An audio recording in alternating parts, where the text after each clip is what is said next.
Hello and welcome to the Bearded Tits podcast. I'm your host Jack Perks, and today I'm talking to wildlife broadcaster and zoologist Lizzie Daly. But before that, we're going to cover some of the news. And I thought I'd try and pick something a bit more positive because I've been having a lot of negative news stories recently.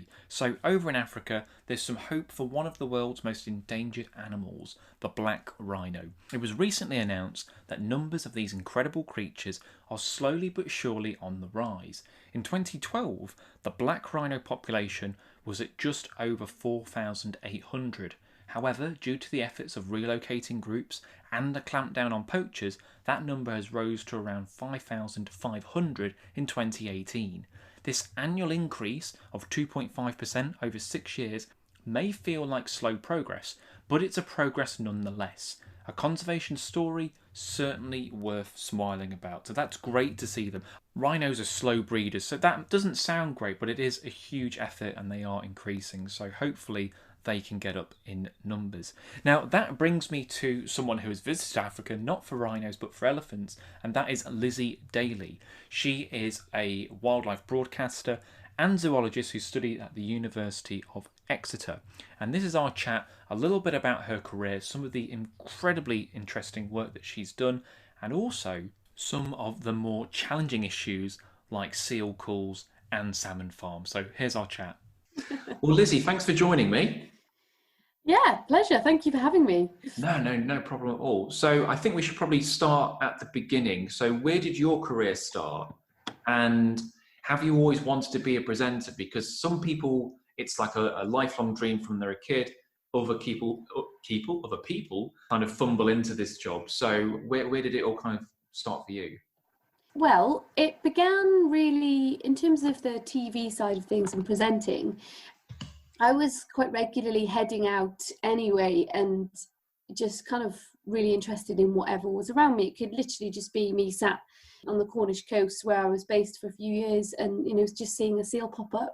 And for whatever reason, I just really enjoyed sharing those stories. So I actually got one of those really rubbish, like flip cameras. Remember those? And it was just like this brick, but then you could just like flip it around. And I just started talking to camera because no one else was there to help me film or tell that story, and I just did that all the time, and then just started to upload stuff on YouTube. So the goal of being a presenter perhaps it's never really been I want to be a presenter. It's more that I feel really passionate about telling these stories, sharing these stories, and it's just a really good tool to do that.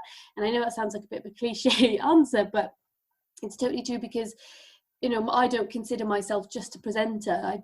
In this industry, you have to really love what you do, love what you talk about, and your role, I guess, is multifaceted because of that. So, I do talks and I love doing educational resources, and I do a bit of outreach and teaching at Swansea University. So presenting's great. It's a really great way of reaching big audiences about really great stories you're passionate about, but it's never really been a main goal of mine. It's interesting you say that because I've talked to a few people doing this podcast now, and some of the guys who work in and girls who work in television say the same thing, that you've got to have lots of feathers to your cap. Like, it's great doing the TV work, but it's not constant, not for everyone anyway. So you've got to have lots of different things to keep you busy with it all. Is it important to do personal projects then? Because you seem really busy. You're always popping up somewhere, whether it's your YouTube live series or all the other things that you do. But do you find time to do your own things? Yeah, so they are my own things, really. It's just if I'm not working, if I don't have like something I'm filming on, I will just come up with some weird idea and try and turn it into something fun and engaging. And obviously, nature or science related, it's literally what I love. So yeah, I think personal projects are super important for anyone. I get asked all the time, how do you get into it? And I would never ever say it's a case of you 1 minute you're not in it and then the next minute you are. Sorry. I should have said at the beginning, yeah. No, well, you think I'd know. I'm so sorry. No worries. But it's about building up, if you want to get into the presenting or filmmaking side, it's about building up your experiences and understanding what you're passionate about talking about. And the way I've done that is by just doing it. That, for example, beginning of lockdown with the Earth Live lessons, for me, I was thinking, gosh, it's going to be a few months of people home with their kids. I am going to struggle myself because there's not going to be any work TV wise, but actually how can we still make sure that everyone is still feeling engaged or learning or whatever? So the Earth Life Lessons series is anyone who doesn't, probably many of you haven't seen it, but if you have, there's plenty online. It's a 20-minute daily live lesson with scientists and amazing speakers from all over. We should have had you on actually, Jack. We'll have to go back and start it again. No worries, I'm not too offended. Right, I'm holding that for future now. I'm going to hold you to it. But yeah, it's that was really just me thinking, right, you know, I want to do this, so let's just do it. And it's something that I keep threaded throughout my career. And actually, by doing personal projects, it does lead to things. Excitingly, it's just come up. I'm going to be doing a short series for Nat Geo on their YouTube channel, and that came about because of the Earth Life Lessons. So you never know what your own projects and your own bits and bobs will lead to. And I'm sure it's the same for you, right? With your photographing all of the freshwater fish species, like what a project. Yeah, because that no one said, Jack, can you do that? It was just sort of, yeah, I thought, well, why not? No one else had done it, and fish are, because obviously you do a lot of marine stuff yourself, so fish are kind of the underdog. So I thought, let's try and push them a little bit, and that sort of propelled my career a little bit. So yeah, but I definitely agree with you. Personal projects are hugely important, and yeah, and they can often lead to work. Because do I remember correctly, you did some stuff with the Falmouth Springwatch thing? Not, I was going to say knockoff. Yeah. That's really ungenerous way to describe it. It was Nature Watch. I mean, how similar can you get? They didn't get a lawsuit or anything. I'm surprised Springwatch didn't. No, apparently at the time, because it was ages ago now, apparently at the time Springwatch heard of us and they had a little bit of a chuckle. They were like, that's great, but don't come too close to us. Yeah, I think they do. I was chatting to Billy Heaney the other day, and he was saying that they do kind of, some of the producers eye it over. So I think they keep tabs on it. And I think they seem to poach some of the content, some of the people who work on it. Because I've seen people who have gone on to actually work on Springwatch after. So again, that's just something you guys were doing off your backs, wasn't it? Yeah. Myself, Peter Cooper and Ethan Wrigglesworth with the first three. And of course, the amazing team, you know, like Russell Barnett and all the team behind it, just basically finding stories in Cornwall that we liked and making a bit of a series about it. Brilliant. It's I think if you've got that drive, passion and motivation to just do that anyway, then that can't be a bad thing. No, definitely. Definitely. And I don't know if it's classed as a personal project, because I think you're doing this as a study, but you're working with human conflict and elephants, is that right? Yeah, so it's based at Swansea, yes, for my PhD. Yeah, so a bit more than a personal project. I think that's probably a bit unfair. Well, yeah, you could say it's a personal project. Yeah. So it's my PhD at Swansea University, and in 2018 I actually went out to Kenya because it's an issue that I feel quite passionately about. But I think if you're going to really understand it, you have to see it and, you know, be on the ground and really realise what the realities of these issues are. And so I was there for a few months, following a great organisation called Space for Giants. And in that time, I wrote a PhD proposal and kind of got together some ideas on what I wanted to focus on. But in the same space, I actually got to see what it was like. And the majority of the conflicts between humans and elephants in that region is from crop raiding as opposed to poaching. A place called Laikipia, and in Nanyuki, where I was a few hours south of Nairobi. And there just seems to be a high population of elephants as well as a growing population of people. And these people's farmland and houses and communities back onto the same habitat as these elephants that roam within this now fragmented space. So this conflict for some is like a daily occurrence. Yeah, and it's becoming a big issue. So it's kind of a long-term goal for me to actually focus on using my research focus, which is looking at animal movements and identifying state from gait, and then applying that to human and elephant conflict, or elephants specifically in the field. I'm currently looking at some other data on penguins at the moment, which is really exciting, but nothing to do with elephants currently. But for me, you know, I've always been passionate about elephants, always, and you know, if you're going to be passionate about such a charismatic species, really you need to get to the root of some of the biggest issues that these animals are facing. And conflict with people is a big global story across lots of different species and interactions, but for elephants specifically, it's a big one. So yeah, that's also part-time. Yeah. Well, you seem to be kind of keep juggling plates with all this stuff. It's great. With, I mean, you think in the UK, the worst we get is maybe rabbits nibbling someone's lettuce or whatever. So it's a big difference. It's kind of hard to fathom that you've got these elephants nicking their crops. And I mean, yeah, I'm sure that PhD is very complicated, but it's not a simple solution to fix, is it? I wouldn't know where to start. No, exactly. I actually was reading a really interesting paper yesterday that just came out where they're using bright, like, disco lights. Certain strobes. Yeah, there's a brand new kind of mitigation method. Okay. Strobe lights of different colours around farms can help deter elephants from crops. Get some Bee Gees on there as well or something, just to sort of, jazz it up. Yeah, why not? So as well as the PhD, as well as the presenting, you do some hosting as well. And I wanted to know what it was like hosting the Panda Awards. So if anyone's not familiar with that, it's kind of like the Wildlife Oscars is probably the fair way to describe it. So what was that like? Oh, an unreal experience. It was such an honour it really was an honour to be part of it. I think there's many different components. It was good to see, like, behind the scenes and what the build up to the actual Panda Awards itself. The whole thing was choreographed. It was a 360 stage. I was co-hosting, so I was also with Lewis Pugh, fantastic conservationist. He's brilliant, and it was just incredible, because on one hand you're standing in front of possibly people who you would like to hire you in the future. So no pressure.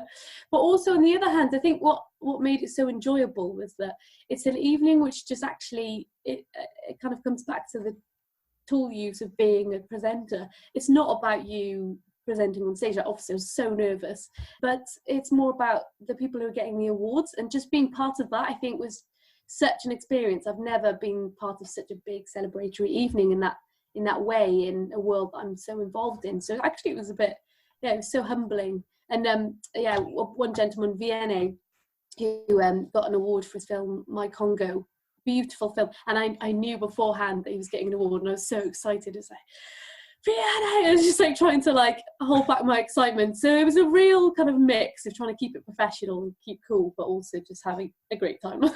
Yeah, no, it seems like a fantastic experience. Now, you obviously travel around. You've said you've been to Africa for elephants, but you're very passionate about Wales, the country, I should say. You're probably passionate about Wales, the animals as well, but particularly Skomer. So why is Skomer such a special place?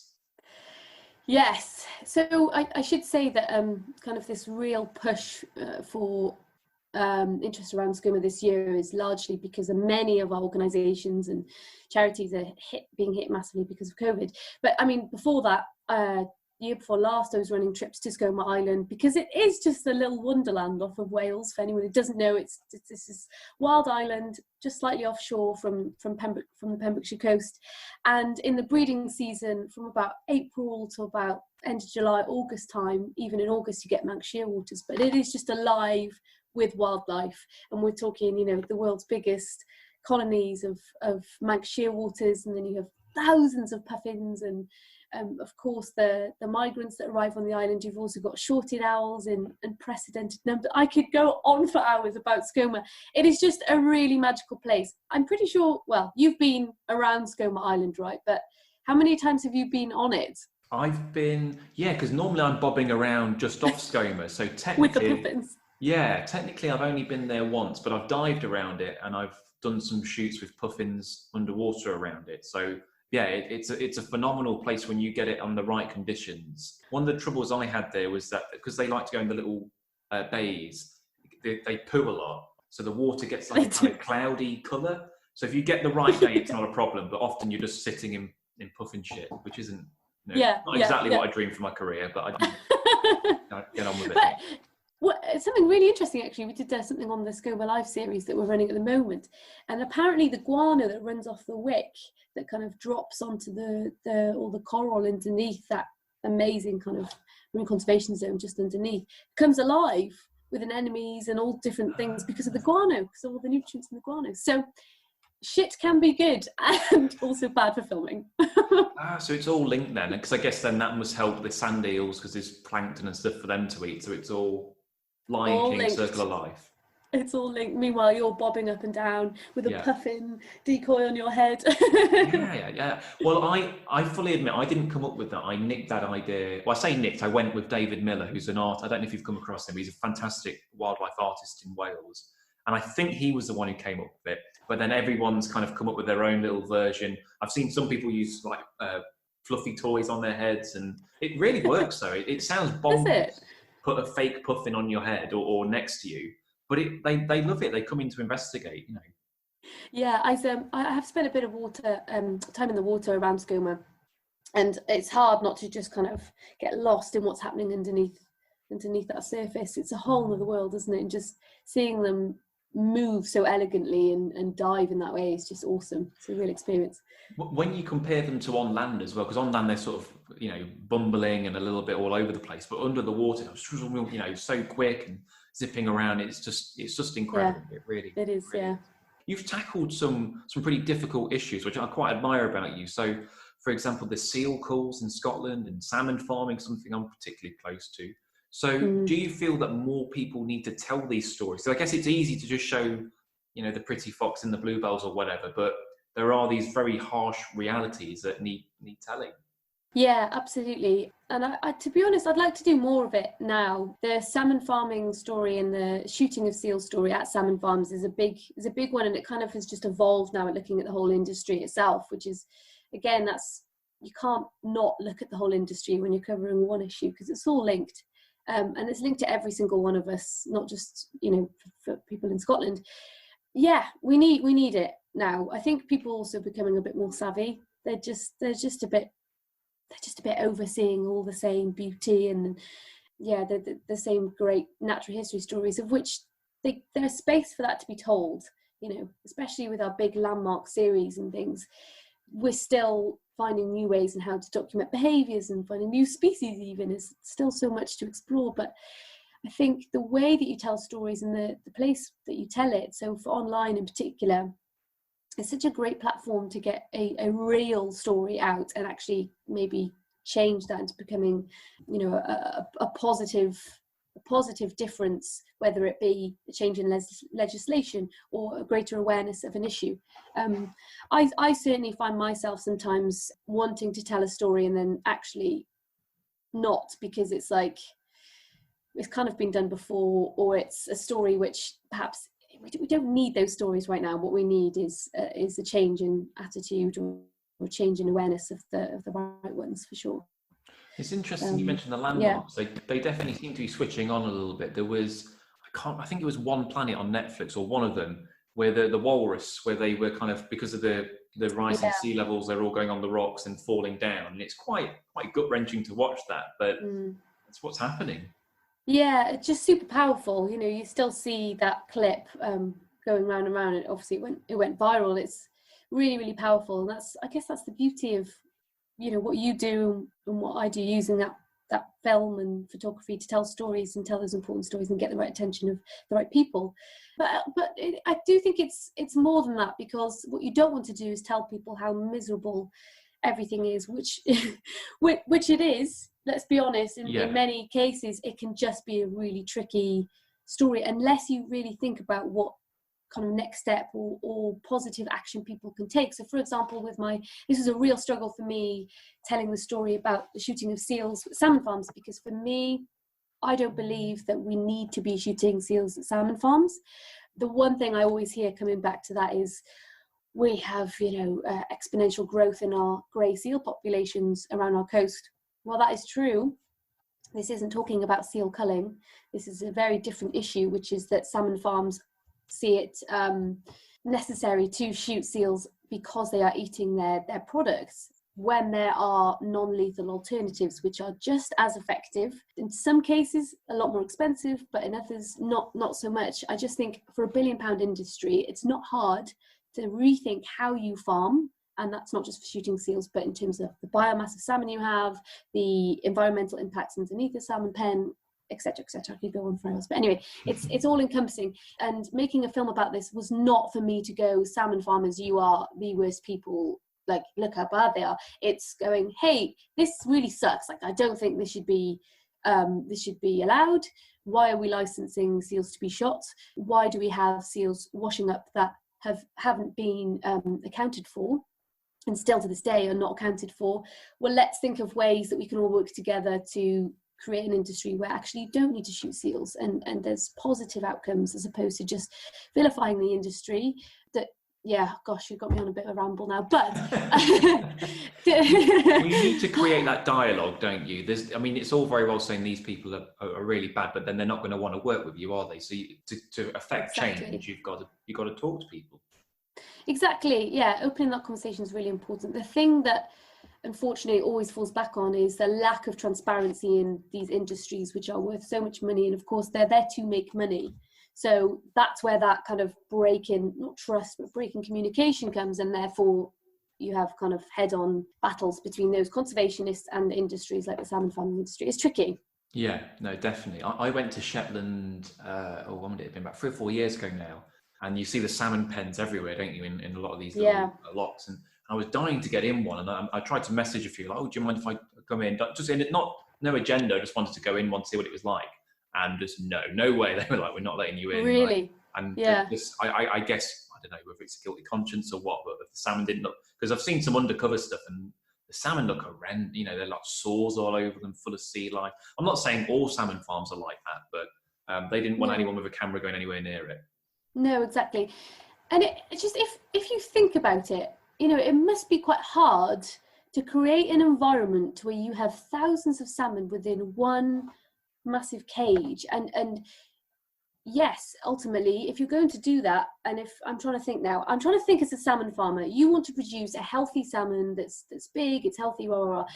How do you do that? Because in nature, where they have these huge, you know, they migrate over huge distances, they have access to all these wonderful environments and food and whatever, you cannot replicate that in one cage with, you know, on a big scale, on that scale. So to actually say that you are doing that is just unrealistic on every kind of element, every part of it. I don't know how they can justify it, but it is bonkers, and there are alternatives. So I don't eat salmon anymore, but I do eat trout, because you can farm trout in freshwater, and it's a lot, you know, it negates a lot of the issues. And to be honest, if you eat smoked trout and smoked salmon, it's very, you put it there on a plate. I challenge some people to tell the difference. You know, it's strange. No, that's true. Yeah.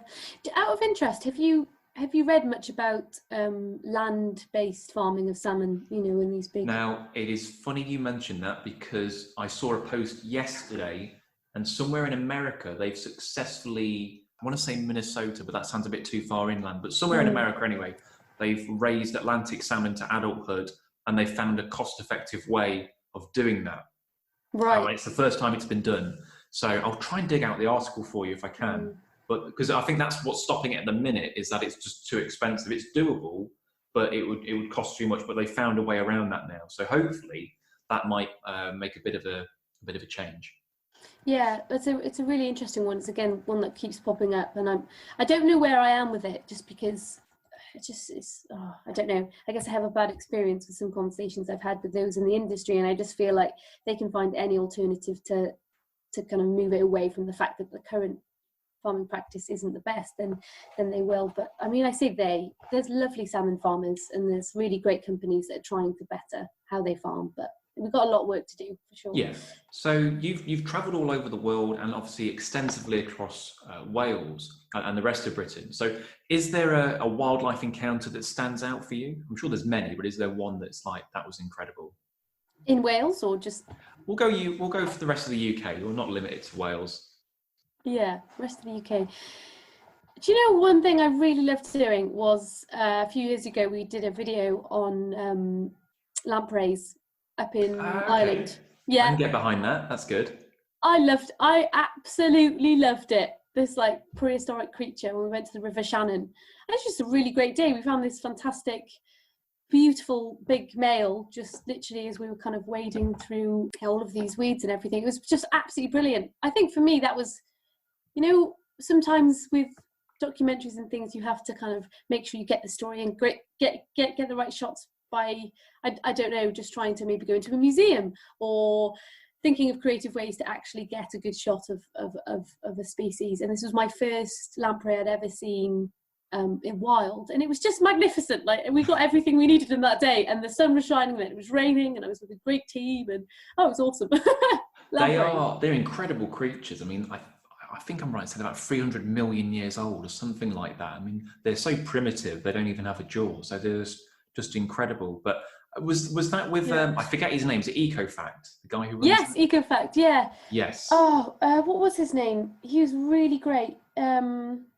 Oh, that's really going to bug me. I see. I only know him as I only know his EcoFact because I see it pop up on Twitter. But he does a lot of lamprey stuff, some really nice stuff as well. But sea lamprey are great because they just sit there. Once they're on the red, out of all the fish, they're difficult to find. But once you find them, they just sit there. And I found some on the River Test a few years ago and couldn't. I'm going to try and pick one up. Why not? And just grab, and it just kind of sat there in my hands. I was like, this is amazing. Yeah. There's a place not far from here actually, and somewhere in mid Wales, where they all pass through in kind of late April, early May, I think.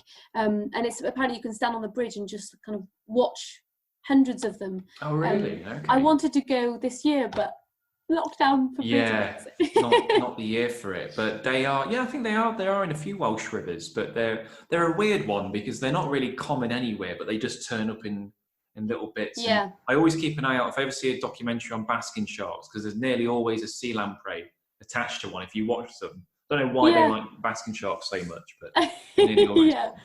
There's a photo of yours or an experience of yours that went viral last year, wasn't there? Was it last year? I think it was. Yes, it was last year. The barrel jellyfish. I don't know why. Basically, it was part of funny enough, a personal project. I wanted to do basically show how brilliant the UK can be, and lots of people I think overlook how kind of shocking the UK can be in terms of having great encounters and having lots of them in a short space of time. So over a week, myself and my friend and camera op Dan, also known as Sharkman Dan, we kind of did around the UK, and we saw 11 breaches of minke whale, and we swam with grey seals, and we watched pods of semi-resident bottlenose dolphins and explored the coast and saw seabirds and gannets and all the rest of it. And it finished in Cornwall where we did this dive, and we were meant to go see blue sharks. Didn't happen, too windy, so I thought that's it. It's the end of the week, and we kind of put on our dive gear and just went for a very small coastal dive in Falmouth. Just came across this really enormous barrel jellyfish, and it was the biggest one I'd ever seen. The funny thing with that story is that, thank goodness, the reality of what happened that day never actually also went viral, which was that my mask was not working. It was like, in the pictures, I'm holding my mask because basically it's like this full of water. I can't really see. I dropped a GoPro, which was Dan's girlfriend's GoPro, and then he found it again. It was just like a big mess, and then all of a sudden this beautiful barrel jellyfish just appeared, and we spent just about an hour with it just kind of floating around it, and it was obviously moving along the coastline feeding for plankton. Absolutely awesome. For whatever reason the internet just loved it. Yeah, it was just they're not venomous, are they, barrels, or are they? No, I mean the sting is like so mild you really wouldn't feel it, but they're the UK's largest jellyfish. They're just lovely, and right now is a great time to see jellyfish, so if you're on the beach, go out and see if you can ID some jellies. It definitely, I think it surprises people because they don't realise what's in our seas, and I think that's great about the work that you do because you're revealing that. But I weirdly enough, the only barrel jellyfish I've ever seen was at Pembrokeshire, near Scoma. You can dive from the shore on the Pembrokeshire side, I think. And I did a little shore dive around there, and I saw a barrel, and I was just like, "What the fuck is this?" It was enormous. It was so big. It was just absolutely incredible. But I didn't know they didn't sting, so I kind of kept back a little bit. But they're bonkers. They're crazy animals. Yeah, and honestly, I'm constantly amazed. Like, I've been in Pembrokeshire, it was a few years ago, just sat on the sea wall, and you see the bioluminescence of plankton regularly all along the coast of Wales. It's a beautiful place. December, we found, unfortunately, it had passed away, but it was a Kemp's Ridley turtle just washed up on the beach of Swansea. Yeah, but there's just so many interesting finds on our coast, and I do think we haven't even really scratched the surface, but this is why I love to champion Wales. We just happen to be in a really great place in terms of bringing in or seeing lots of that fantastic wildlife, basking sharks and jellyfish blooms and all the rest of it. I'd love to see the two things that you get off the Celtic Deep, so the loggerhead turtles. I'd love to see one of those in the UK. I think I'd be very lucky. But the one I've probably got more chances of the tuna. I'm sure you're aware of the tuna. I am aware of it. Isn't it down in Cornwall, University of Exeter? They do some research on. I'm interviewing Tom Horton, the guy who runs that project, next week. So I am going to have a chat with him about that more in depth. But it's one of my bucket list animals. I'd love to see tuna in the UK. Oh, that would be amazing. I don't even know how he goes about seeing tuna. Like, where do you start? I think they look for the bait balls. So they look for the birds kind of going down, and then they just assume. I mean, to be fair, they're like 800 pounds. If they're breaching, you're gonna notice them. But I mean, my tuna looking experience is pretty limited. But I suppose if it's a flat, calm day and you see them breaching, you're gonna spot them. I'm sure there's a lot more to it than that. Yeah, I mean, I've chatted to a few of the fishermen down on Pembrokeshire coast. You know, they spend hours out on the water and they see tuna all the time. But it's just, the thought of actually seeing that would just be a bit mind-blowing, I think. Yeah, definitely. I think they're more common than they're letting on, because they're a bit worried about recreational fishing damaging numbers. I think a lot of the shark fishing guys have kind of accidentally caught them, kind of inverted commas. I forget I'm doing a podcast, people won't be able to see that. Just inverted commas. Yes, it's got things up. But they catch the odd one by mistake or whatever, but they are just incredible creatures. Well, look, Lizzie, it's been an absolute pleasure talking to you. So just thanks for taking the time to do all this. Yeah, no, thank you for having me. It's been good. It's good to catch up. We haven't spoken for ages. No, exactly. And I'll see you at some point, I'm sure. Alrighty. Thank you. Her passion absolutely shines through. You can tell that when you talk to her. And Lizzie is quite obviously very busy Lizzie, with all the sort of stuff that she's doing off her own back with personal projects, and also all the exciting things that she's got coming up. Now that brings me on to Nature Reserve of the Week, and I thought, well, I better pick a Welsh one. So I've not actually been to this reserve, but I hear good things about it. It's Cors Carron Nature Reserve, and it's a raised bog in Cardigan? That doesn't look right.